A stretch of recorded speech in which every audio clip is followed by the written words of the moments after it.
Tout ce qui importe, c'est que pendant la même durée à l'avenir, ils vont être capables de générer la même chose. En fonction des durées de vie des matériaux, on va déterminer les cycles de rénovation. Donc plus les travaux sont reculés dans le temps et moins ils ont de valeur aujourd'hui. C'est pour ça que la valeur substantielle, la valeur intrinsèque, elle est très importante. Hey, c'est Edouard, bienvenue dans l'After, le podcast dédié à l'immobilier et au monde du business en Suisse romande. L'objectif de ce podcast, c'est de vous permettre de continuellement apprendre même après votre journée de travail. Si vous appréciez le contenu, je vous demande une seule faveur, laissez-nous un avis 5 étoiles sur la plateforme que vous utilisez. Allez, bon épisode. Comment sélectionner des bâtiments qui vieillissent mais ne perdent jamais de valeur? C'est l'objet de cet épisode. Dans plusieurs épisodes, on a vu la différence entre la valeur substantielle d'un immeuble, valeur de remplacement, valeur de construction, et la valeur de rendement. La valeur substantielle, c'est simplement la valeur du bâti avec la valeur du terrain. C'est la valeur des constructions moins la vétusté du bâtiment lui-même. Mais on n'a jamais fait de lien entre les deux concrets. On n'a jamais fait de lien entre la valeur substantielle et la valeur de rendement. Mais en même temps, c'est logique. Parce qu'une valeur substantielle d'un immeuble dépend directement de la valeur de rendement. Admettons, je m'explique pour être plus clair, que si vous possédez un immeuble qui doit arrêter d'être exploité, ça veut dire qu'il ne peut plus être rentabilisé dans l'avenir, il n'aura même pas de valeur substantielle. Un immeuble qui ne peut plus être exploité du tout, je ne sais pas pour quelle raison, pour n'importe quelle raison, donc ça veut dire qu'il est construit, il est présent, donc il y a des matériaux, mais par contre il ne peut pas être rentabilisé. Cet immeuble-là, il n'a aucune valeur, même ses matériaux n'ont pas de valeur. Ça veut dire que vous pouvez uniquement le démonter. Pour déterminer comment trouver un immeuble qui ne perd jamais de valeur, il faut comprendre ce qui fait perdre de la valeur à un immeuble potentiellement. Okay ? Ça, c'est la première étape. Donc, on va voir les deux types de dévalorisation des biens immobiliers. La dévalorisation numéro 1, c'est la dévalorisation par réduction du rendement potentiel. Ça, c'est au final rien à voir, ça n'a rien à voir avec la technique du bâtiment. C'est uniquement la perte de valeur par la perte d'exploitation future potentielle du bâtiment. Ça veut dire qu'à l'avenir, il aura moins de rentabilité qu'un élément de remplacement potentiel. Un élément de remplacement, c'est simplement le remplacement de cet immeuble par un autre immeuble identique. Donc, on prend aujourd'hui un immeuble dans un état normal, donc peut-être qu'il a vécu 10 ans, 20 ans, 50 ans, 100 ans, peu importe, et on va projeter directement les revenus futurs. Rappelez-vous, la valeur de rendement dépend uniquement des revenus qui sont générés dans le futur et jamais dans le passé. Parce qu'on se concentre uniquement sur l'avenir. On achète un bien immobilier pour son potentiel futur, pas pour ce qui s'est passé avant. On s'en fout au final de ce qui s'est passé avant. D'ailleurs, on fait des valeurs actualisées pour déterminer une valeur de rendement à l'instant T pour prendre des décisions. Simplement pour, comme seul objectif, pouvoir avoir des comparables possibles de véhicules d'investissement.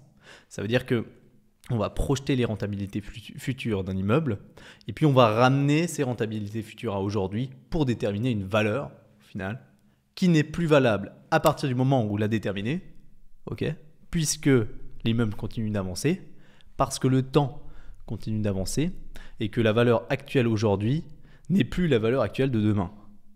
Ça évolue tout le temps.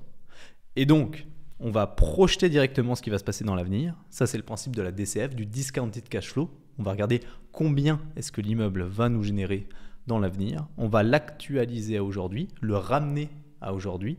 Et puis, on va définir une valeur qui va nous permettre de comparer avec les autres véhicules d'investissement, les autres acquisitions possibles qu'on pourrait faire en tant qu'investisseur. C'est comme ça qu'on prend des décisions. Mais c'est la seule et unique raison pour laquelle on fait ça.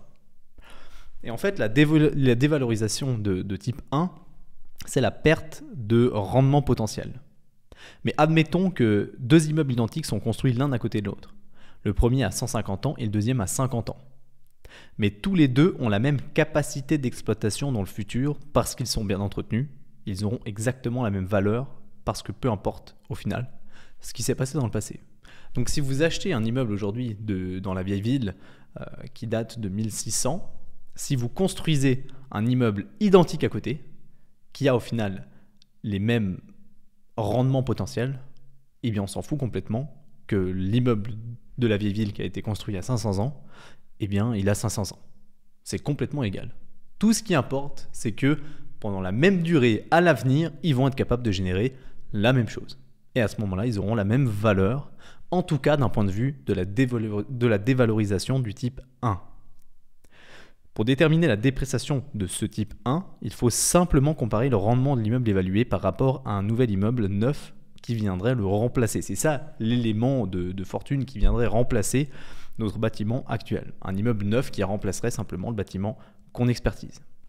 Voici les raisons qui pourraient influencer la valeur par cette dépréciation.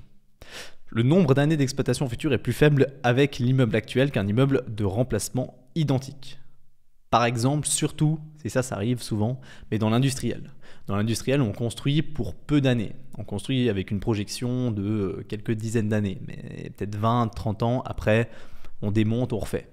Et alors effectivement, dans ce cas-là, si on vient analyser la valorisation d'un immeuble qui a 20 ans, eh bien effectivement, un immeuble de remplacement qui viendrait être construit à côté, exactement identique sur le même terrain, okay, eh bien il aurait une valeur plus importante. Là, il y a une dépréciation de type 1. Ça veut dire une dépréciation de rendement potentiel futur. Parce qu'effectivement, sur une projection de 50 ans, par exemple, eh bien, on aura notre immeuble 1, immeuble actuel, okay, qui sera remplacé, qui va nécessiter effectivement d'être remplacé, qui va perdre de la rentabilité possible sur une projection à long terme. Voilà.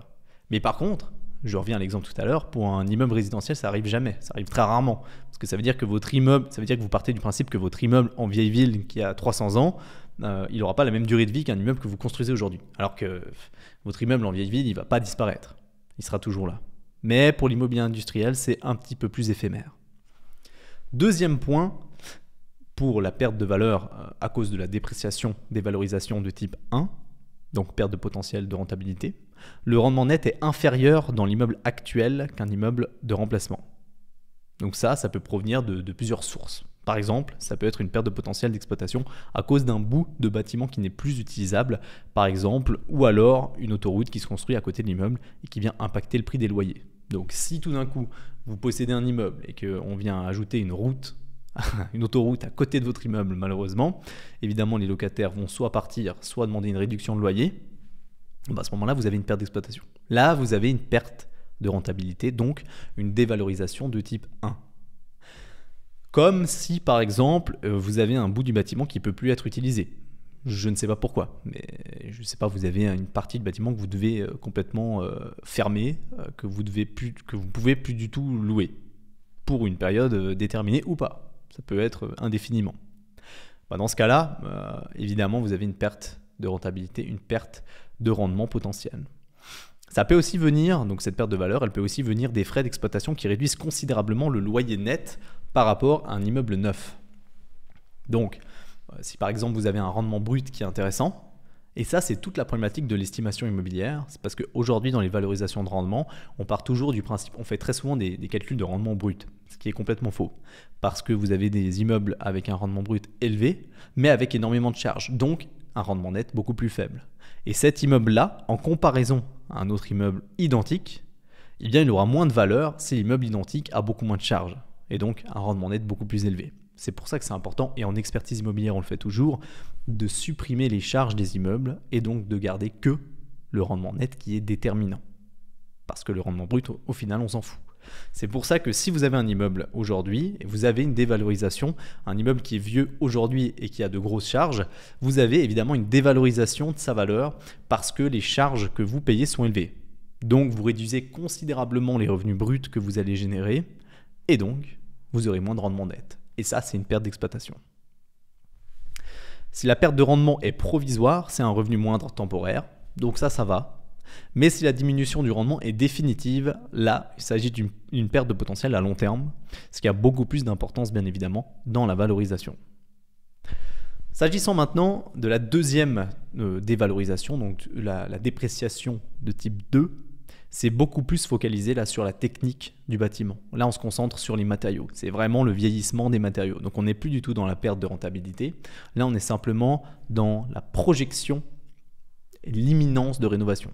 Ça veut dire qu'on va devoir faire des travaux, on le sait, et on doit mettre de l'argent de côté pour pouvoir supporter ces travaux. C'est parfaitement logique. Mais ça n'a aucun rapport avec le potentiel commercial du bien immobilier lui-même, mais uniquement avec des rénovations futures à entreprendre. On va analyser en fonction de tabelles, en fonction des connaissances qu'on a, quelles sont les durées de vie des matériaux. En fonction des durées de vie des matériaux, on va déterminer des cycles de rénovation. Parce que chaque X années, il va falloir refaire le toit. Chaque X années, il va falloir refaire la cuisine. Chaque X années, il va falloir refaire les salles de bain. Il va falloir refaire la façade. Il va falloir changer la chaudière. Et évidemment, ça a des coûts. Ces coûts, on les appelle des CAPEX. C'est des capital expenditures. C'est simplement les frais que vous devez mettre de côté, que vous devez générer, soit le fonds de rénovation. Pour les propriétaires en PPE, vous savez ce que c'est. Et c'est de l'argent que vous devez mettre de côté absolument pour pouvoir financer ces travaux. Et plus ils sont éloignés dans le temps, et moins ils ont de valeur aujourd'hui. C'est logique. Donc plus les travaux sont reculés dans le temps, et moins ils ont de valeur aujourd'hui. Et c'est ça la grosse différence entre la dévalorisation de type 1 et la dévalorisation de type 2. La première dévalorisation, c'est simplement une perte de potentiel. Donc c'est la rentabilité qu'on perd parce qu'on a mal fait quelque chose, ou bien parce qu'on n'a pas de chance. Et ensuite, la dévalorisation de type 2. Donc la dévalorisation de type 1, elle ne touche pas tous les immeubles. Il y a des immeubles qui n'ont jamais de perte de potentiel. Un immeuble bien placé, bien situé, qui est bien entretenu, il gardera toujours des loyers qui sont élevés. Et les loyers vont faire que de monter. Donc en fait, il va pouvoir générer des revenus en permanence et augmenter cette génération de revenus en permanence. Donc il ne sera pas du tout différent d'un immeuble neuf. Un immeuble qui a 50 ans, qui est très bien entretenu, qui est très bien situé et qui va encore durer dans le temps, typiquement un vieil immeuble dans une vieille ville, eh bien il aura exactement la même valeur d'un point de vue dévalorisation de type 1 qu'un bâtiment neuf qui est posé à côté. Okay ? Mais maintenant, la dévalorisation de type 2, eh bien ça c'est une autre question. Ça touche tous les immeubles parce que c'est simplement le vieillissement des matériaux.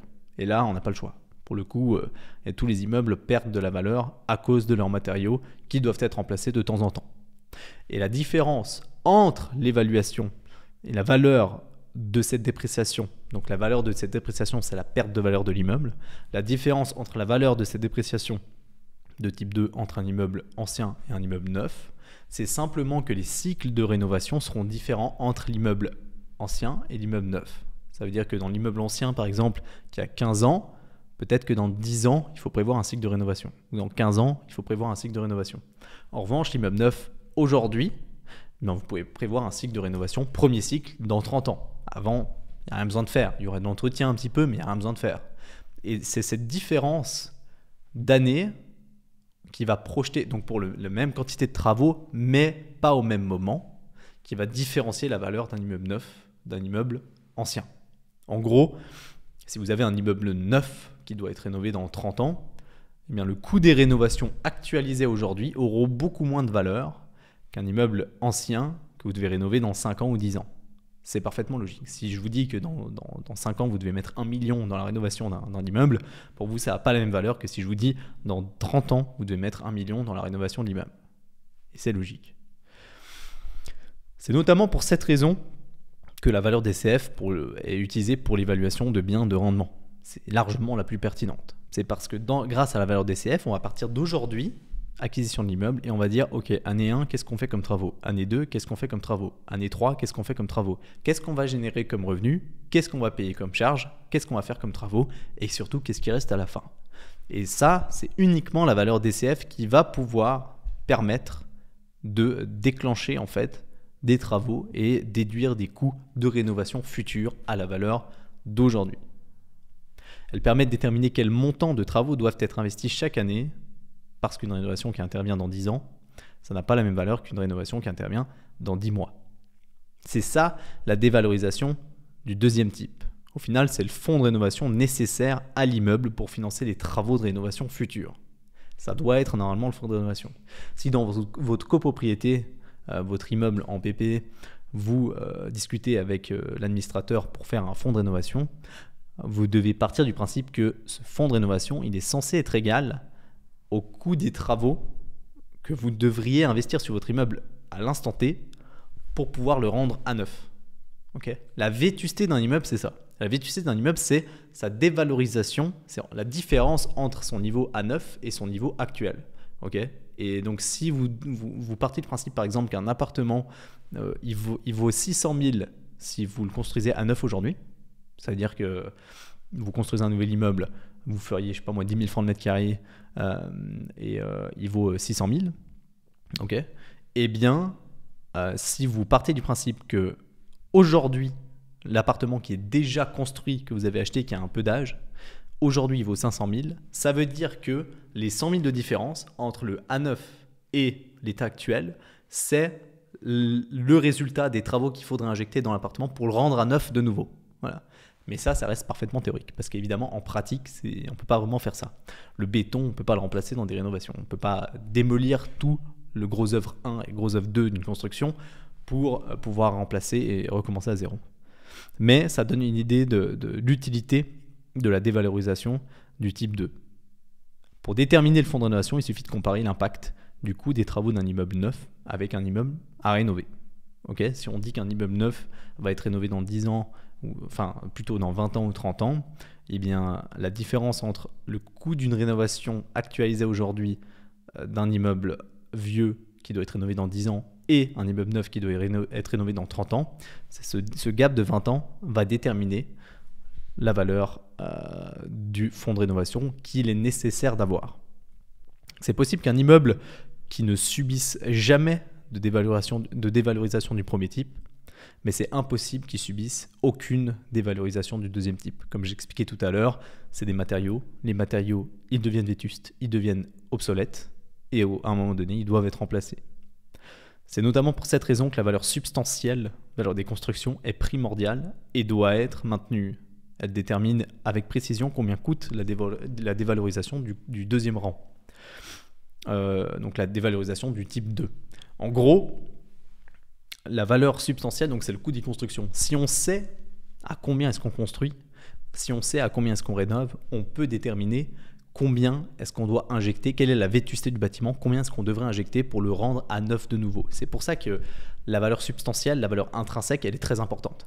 Elle est très importante parce que ça vous permet de mieux comprendre votre immeuble, de mieux voir qu'est-ce que vous devez anticiper à l'avenir dans l'évolution de la vie de votre immeuble. Et même si on a tendance à l'écarter, même s'il y a des experts même qui l'ont mise de côté et qui se sont dit que la valeur de rendement était largement suffisante, ce que je comprends d'un côté, parce qu'on le répète tout le temps, un immeuble de rendement vaut uniquement ce qu'il rapporte. C'est une génération de cash flow, c'est uniquement des flux rentrants et des flux sortants. Au final, on s'en fout de la gueule de l'immeuble tant qu'il rapporte sur le long terme à l'avenir. Mais d'un autre côté, on est obligé de connaître la valeur des constructions, la valeur du bâti, la valeur des matériaux, parce qu'on doit planifier des rénovations. Et ça, même dans la valeur DCF, même dans la valeur de rendement. Donc, même si d'un point de vue valorisation concrète intrinsèque, on n'en a pas vraiment besoin, on doit la maîtriser en tant qu'expert. On doit la maîtriser dans l'évaluation d'immeubles et puis dans l'évaluation de ses investissements. C'est important pour anticiper l'avenir. Pour trouver des immeubles qui ne perdent pas de valeur dans le temps, il suffit de trouver des immeubles avec un potentiel de rendement futur qui ne diminue pas, soit un immeuble qui n'a pas de dévalorisation de type 1. Ces immeubles, c'est quoi? C'est des immeubles qui sont bien placés et qui sont bien entretenus. Peu importe l'âge qu'ils ont, ils doivent être bien placés et ils doivent être bien entretenus. Ces deux catégories ici font en sorte que l'immeuble, s'il continue d'être bien entretenu, eh bien, il ne perdra jamais de rendement potentiel parce que les loyers seront toujours ajustés à la valeur de marché et l'immeuble sera toujours capable lui-même d'augmenter les revenus locatifs qu'il va générer, donc sa rentabilité. Et d'un autre côté, il suffit de bien construire le bâtiment, bien construire et bien l'entretenir pour limiter un maximum la dévalorisation de type 2 qui malheureusement atteint tous les immeubles.